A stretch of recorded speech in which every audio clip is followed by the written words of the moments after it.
A graça e a paz do Senhor Jesus a todos e um feliz, um abençoado ano de 2018 para você. Lembrando as palavras do salmista, lá no Salmo de número 37. Entrega teu caminho ao Senhor, confia nele e o demais ele fará. Também me recordo das palavras de Salomão, lá em Provérbios capítulo 3, onde ele diz assim: confia no Senhor de todo o teu coração e não te apoie no seu próprio entendimento. Confia nele e ele endireitará os teus caminhos. O segredo do sucesso, o segredo da vitória, o segredo de um ano abençoado, de uma vida abençoada, é você entregar seus caminhos ao Senhor e confiar nele, que ele tem não só o poder, mas ele tem também o desejo de te dar o melhor. Estou chegando aí para iniciarmos mais um trimestre das lições bíblicas da escola dominical. Lições bíblicas essas da editora CPAD, Casa Publicadora das Assembleias de Deus. E nesse primeiro trimestre do ano de 2018, nós vamos estudar a carta aos Hebreus. Então nós teremos um trimestre chamado bíblico, porque vamos estudar um livro da Bíblia Sagrada. Nós vamos estudar a carta aos Hebreus, vamos conhecer mais e melhor o seu conteúdo, a sua estrutura e também os seus ensinos. Hebreus tem para nós doutrina, teologia, apologética e tem também exortação. Hebreus é chamado de o quinto evangelho. Por que isso? Nos quatro evangelhos nós temos a vida e obra do Senhor Jesus, o que ele fez. Já em Hebreus nós temos o que Jesus faz por nós, o que Jesus faz pelos seus, o que Jesus faz pela igreja no céu. Ou seja, nós temos em Hebreus o trabalho atual de Cristo. Por exemplo, Hebreus capítulo 1 e o verso 3 nos diz assim: e ele, que é o resplendor da glória e a expressão exata do seu ser, sustentando tudo o que há pela palavra do seu poder, depois de haver realizado a purificação dos pecados, ele se assentou à direita da majestade nas alturas. Também em Hebreus capítulo 7 e o verso de número 25 e 26, nós temos o trabalho atual de Cristo em nosso favor. Olha o que a gente lê aqui, ó. Hebreus 7, 25 e 26. Concluindo, ele é poderoso para salvar definitivamente aqueles que, por intermédio dele, achegam-se a Deus, pois vive sempre para interceder por eles. Certamente estávamos necessitados de um sacerdote como este, santo, inculpável, puro, apartado dos pecadores, exaltado acima dos céus. Então esse é o atual trabalho de Cristo em favor dos seus, ou seja, interceder por nós. Uma palavra recorrente, comum em Hebreus, é a palavra melhor. Aparece 13 vezes nessa epístola. O escritor ele contrasta o bom do judaísmo com o melhor, com o excelente que temos em Cristo Jesus. O tema do livro é a superioridade, a excelência de Jesus Cristo. Jesus é superior, Jesus é melhor do que os profetas, Jesus é superior, melhor do que os anjos, Jesus é superior, melhor do que Moisés, do que Arão, do que Josué. Jesus é superior, melhor do que o sacerdócio. Jesus é superior, Jesus é melhor do que o próprio sistema de sacrifícios, ou seja, o sistema sacrificial levítico. Diante disso, diante da superioridade de Jesus, nós podemos dizer, como o apóstolo Pedro disse, quando foi questionado por Jesus: e vocês não querem ir também? Aí Pedro diz assim: Senhor, para quem iremos nós, se só tu tens as palavras de vida eterna? Ou seja, Cristo é melhor. Hebreus faz parte das epístolas gerais. Nós temos dois grupos de epístolas. Temos as epístolas chamadas de paulinas, ou seja, as cartas de Paulo, e temos as epístolas universais. Pedro, 1 Pedro, 2 Pedro, 1 João, 2 João, 3 João, nós temos Judas, nós temos Hebreus e nós temos também Tiago. Essas são as chamadas epístolas universais.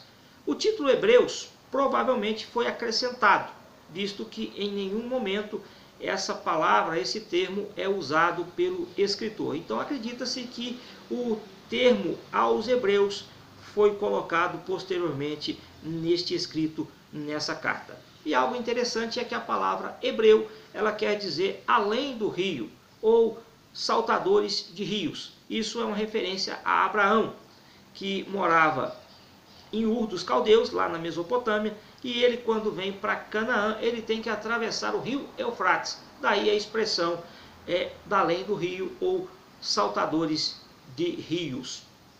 Hebreus tem 13 capítulos, 303 versículos. O conteúdo da carta e o contexto histórico nos permite dizer que era um tempo de lutas e perseguições contra os cristãos. A carta ela é uma admoestação para que permaneçamos firmes na fé. Você vai encontrar essas exortações em vários textos da carta. Por exemplo, nós temos isso em Hebreus capítulo 2 e o verso 1, uma exortação a permanecermos firmes na fé. Por isso é fundamental prestarmos atenção, mais ainda, às verdades que temos ouvido, para que jamais nos desviemos delas. Nós temos uma outra exortação em Hebreus capítulo 3, versículo 12. Irmãos, tende muito cuidado para que nenhum de vós mantenha um coração perverso e incrédulo e que se afaste do Deus vivo. Outra exortação, capítulo 4 e o versículo 1 de Hebreus. Portanto, ainda que nos tenha sido outorgada a promessa de ingressar no descanso de Deus, tememos que alguns de vós pareça ter falhado. E o verso 11 diz assim: diante disso, esforcemo-nos por entrar naquele descanso, para que ninguém caia no mesmo exemplo de desobediência. Temos também a exortação no capítulo 6, versículos 11 e 12. Desejamos, contudo, que cada um de vós demonstre o mesmo esforço, dedicado até ao fim, para que tenhais a plena certeza da esperança, de maneira que não vos torneis negligentes, mas imitem aqueles que, por intermédio da fé e da longanimidade, recebem a herança prometida. Na carreira cristã, o importante é perseverar, é não desistir, é não abandonar o caminho, é chegar ao final da carreira cristã e dizer as mesmas palavras que o apóstolo Paulo disse: combati o bom combate, acabei a carreira e guardei a fé. Um dos aspectos polêmicos da carta é a sua autoria. É uma carta anônima. Não sabemos quem é o seu autor e não adianta especularmos. O importante é a sua inspiração e os seus ensinos. O foco deve ser a mensagem e não o mensageiro. Orígenes, um dos pais da igreja, disse lá no ano 225 depois de Cristo: mas só Deus sabe com certeza quem escreveu a epístola. Então nosso foco não deve ser o autor, mas sim a mensagem, sim os ensinos desta carta. Os destinatários, essa carta ela foi escrita para cristãos judeus. Não se sabe ao certo quem eram e nem onde eles residiam. Mas sabemos que essa carta foi escrita a hebreus pelas diversas referências ao Antigo Testamento, à liturgia do tabernáculo, aos assuntos esses que interessavam diretamente aos judeus. 3 coisas podem ser ditas sobre esses a quem a carta foi destinada. Primeiro, que eles eram cristãos judeus, que eles eram cristãos que estavam sendo perseguidos e que eles estavam também vivendo um tempo de desânimo, de desapontamento. Um outro fator da carta é que ela tem a sua data mais aceita de autoria entre os anos 63 e 70 depois de Cristo. O propósito da carta é exortar os crentes a terem ânimo, confiança, fé num tempo de perseguição, de aflição e de apostasia. É bom lembrar que as perseguições ali vinham de dois lados. Vinham do império, vamos dizer, perseguição política, e também vinha por conta dos judeus, perseguição religiosa. Então a carta ela visa instruir, ou seja, ensinar, reforçar as verdades bíblicas que eles já conheciam. Exortar, ou seja, animar, trazer eles de volta ao caminho, trazer eles de volta à fé. E fortalecer, ou seja, mostrar as recompensas por serem eles fiéis ao Senhor Jesus. E a carta também ela traz uma advertência. A carta ela tem um tom ali de advertir aqueles irmãos que não estavam crescendo espiritualmente. Eles haviam se feito negligentes. E o cristão, o servo de Deus, ele precisa progredir no conhecimento de Cristo. Ele precisa progredir na sua fé. Ele não pode ficar estagnado. Então, esse deve ser um dos nossos objetivos na vida cristã. Crescer na fé, crescer na graça, crescer no conhecimento. Um tópico abordado aqui pelo autor da carta é a superioridade de Cristo em relação aos profetas. O escritor diz que Deus falou no passado pelos profetas. Uma verdade que precisa ser dita e que nós precisamos sempre relembrar e ressaltar é que Deus é um Deus que fala. Deus é um Deus que se comunica com o seu povo, que interage com o seu povo. O nosso Deus, ele não é um ídolo, mudo e surdo, mas o nosso Deus, ele é um Deus que fala. É um Deus real, é um Deus que interage conosco. E Deus falava com o seu povo por meio dos profetas. Até Cristo, ele falava de forma intermediária pelos profetas, mas em Cristo ele falou de uma forma direta, ele falou de uma forma pessoal. Tanto é que o Senhor Jesus, ele é chamado de Emanuel, que é o Deus conosco.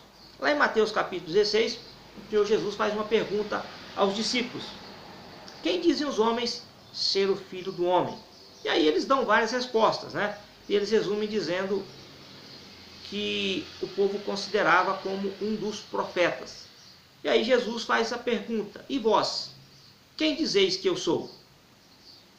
E a resposta é essa: tu és o Cristo, o Filho do Deus vivo. Ou seja, Jesus, ele é superior aos profetas.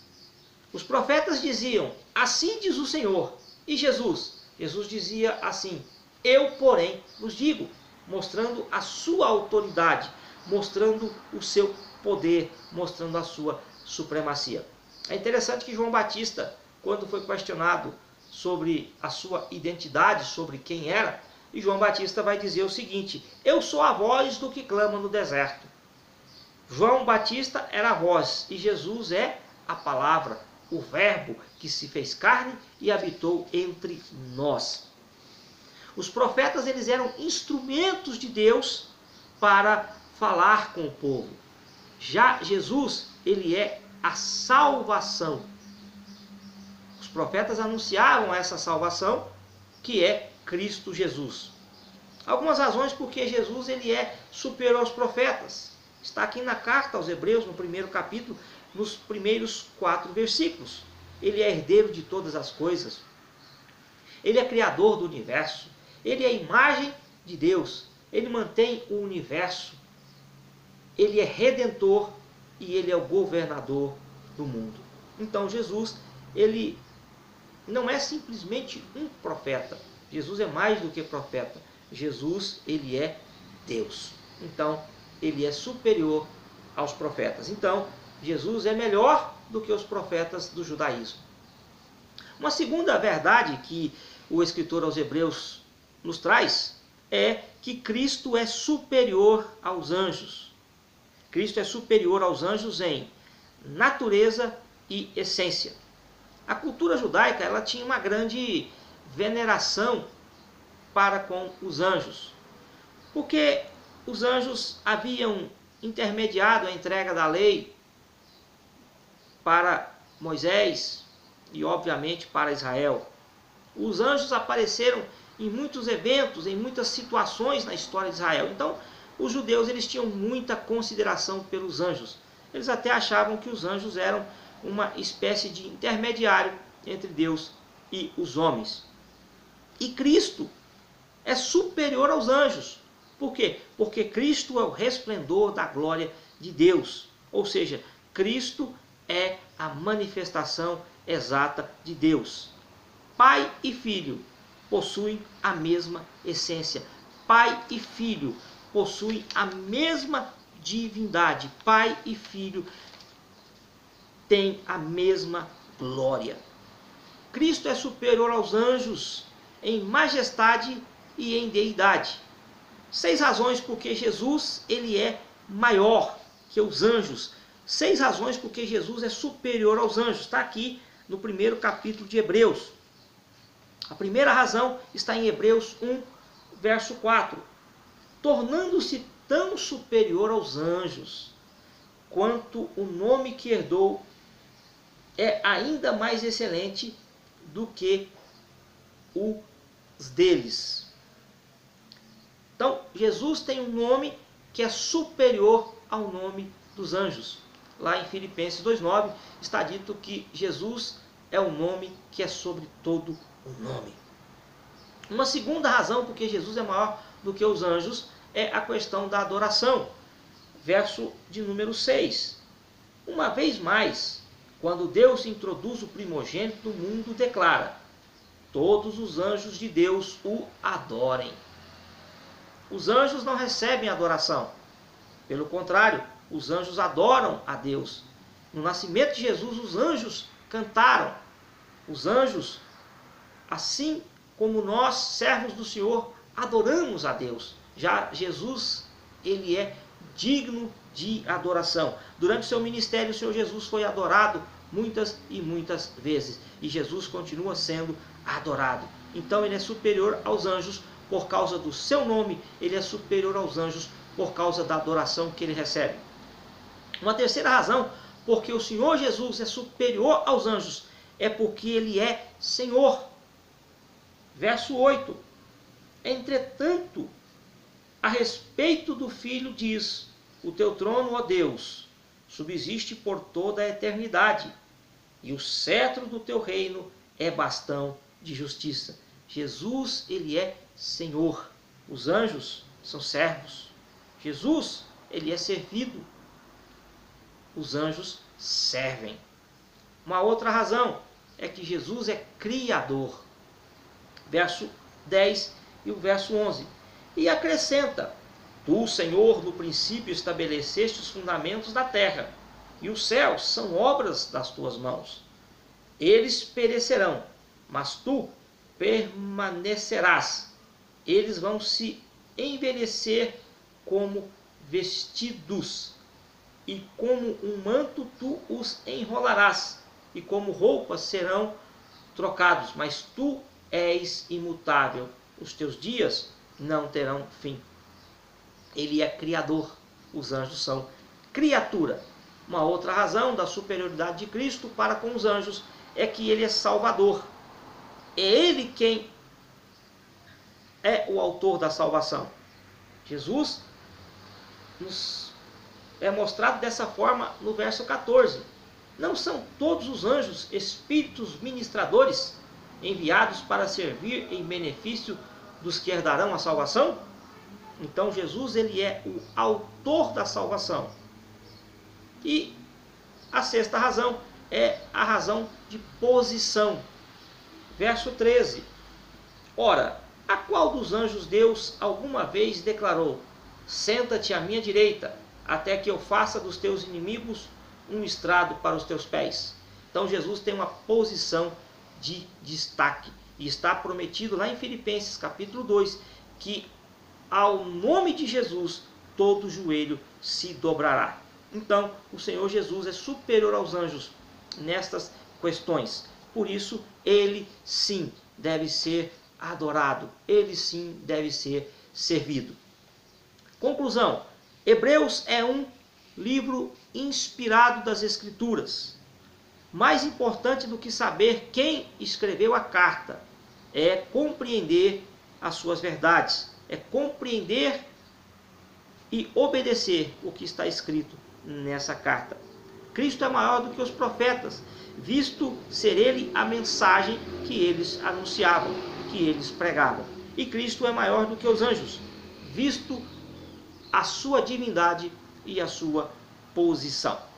Chegamos ao fim aí dessa primeira aula sobre a carta aos Hebreus. Foi uma exposição introdutória, onde nós vimos algumas coisas referentes à carta e também sobre a superioridade de Jesus sobre profetas e sobre os anjos. Até a próxima. Deus os abençoe e continuem estudando o livro de Hebreus. Graça e paz a todos. Até a próxima. Amém.